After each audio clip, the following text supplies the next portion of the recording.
Lahat sila ay nagtakbuhan papunta kay Biik. Noong nalaman nila walang gatas ay lumipat naman sila sa kabila. Sa sobrang busog ni Biik, dyan na siya inabutan ng antok. At aalis na nga ang isa sa mga anak ni Kikay. Ngayon nga nakita ko to si Burikok na hirap bihisan sila Kimpoy. Inaayos namin dyan yung mga damit nila pero mamaya pag uwi nila iba na ang itsura ng mga damit. Dito sila natutulog sa may kwarto at doon naman sila naglalaro sa may sala. Andun lahat ang mga little balyena at yung mga anak ni Kikay. Kaya naman pagbalik ni Kiray dito ganito na ang itsura ng damit niya. Nakipaglaro lang siya sa mga little balyena at sa mga anak ni Kikay pero ganito na ang itsura ng damit niya. Kaya naman inayos na namin yung damit niya dahil matutulog na kami. Pagising ko nga bigla ko nilapitan si Kikay dahil aalis na nga ang isa sa mga anak niya. Nung malapit na ako doon ko lang napansin na hindi na pala siya nakahiga sa kama niya. Diyos ko, yan na inabutan ng antok si Bik-Bik. Bumabiyahe na nga kami nito at ang kasama nga namin etong si Jambi. Siya nga ang unang anak ni Kikay na aalis na dito sa amin. Si Jambi nga may bago ng for parent. Medyo may kalayuan lang ang bahay ng bago niyang for parent pero bumiyahe kami ng halfway. Dahil gusto namin ni Burikok na safe si Jambi at maayos siya makakarating sa bago niyang for parent. Sabi ko nga sa inyo, lahat na mapupuntahan nilang for parent ay nanonood ng mga vlogs namin. Mahigpit kami ni Burikok pagdating sa mapupuntahan nilang pamilya. Andito na nga kami at nakita na din namin sa wakas yung bagong for parent ni Jambi. Grabe yung ngiti nila nung nakita na nila si Jambi. Tiwala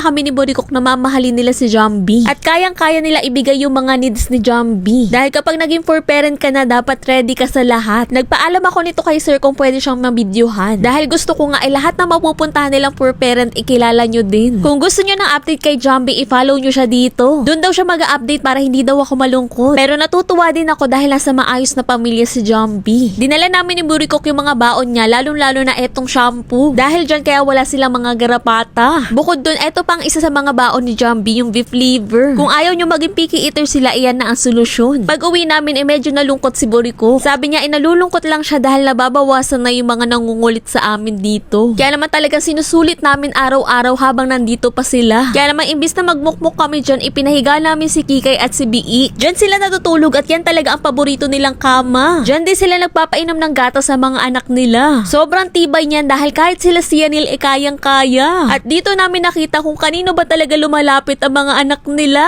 Ang una nilang nilapitan lahat, etong si Biik. Nung nalaman nila wala ng gatas, lumipat naman sila kay Kikay. Wala na silang mainom na gatas sa kanilang dalawa dahil nga ipaubos na. Pero talagang sinisimot nila hanggat kaya pang simutin. Yung iba nga kay Burikok na lumalapit dahil alam nilang si Burikok ang nagpapakain sa kanila. Pero sinubukan pa rin talaga nilang simutin. May mga konting gatas pa na lumalabas kay Biik pero hindi na ganun kadami. Kaya naman talagang sinatsaga nila kahit konti pa yung gatas na mainom nila. Nung wala na sila makuha kay Biik, talagang lumapit na sila kay Burikok. Sinubukan naman namin ilagay yung lola nila at yung nanay nila. Kaya naman dito namin nalaman kung kanino ba talaga lalapit, sa lola ba o sa nanay. Nung naamoy nila ang lola si Yanil, doon sila lumapit sa nanay. Alam na alam nila na wala ng gatas si Yanil kaya naman doon sila lumapit kay Biik. Pero nagulat ako dahil may kaisa-isang nagtiwala kay si Yanil. Siya lang ang bukod tangi nagtiwala kay si Yanil. Kaya naman simula ngayon ipapangalanan na natin siyang Coco. Sa dinami-daming anak ni Kikay at anak ni Biik, siya lang ang bukod tangi nag-stay kay si Yanil. Talaga nagtiwala siya na may makukuha siyang gatas sa lola niya. Habang yung iba naman alam na alam talaga nila kung kanino talaga sila makakakuha ng gatas. Kaya naman niyakap ni si Yanil si Coco dahil nga hindi siya iniwan. Eto si Coco nga kahit walang gatas si Yanil hindi niya inalisan. Habang yung iba nandito kay Biik at talagang sinisimot. Sobrang namimiss na ng balyena magkaanak pero hindi namin pinapayagan. Halos 2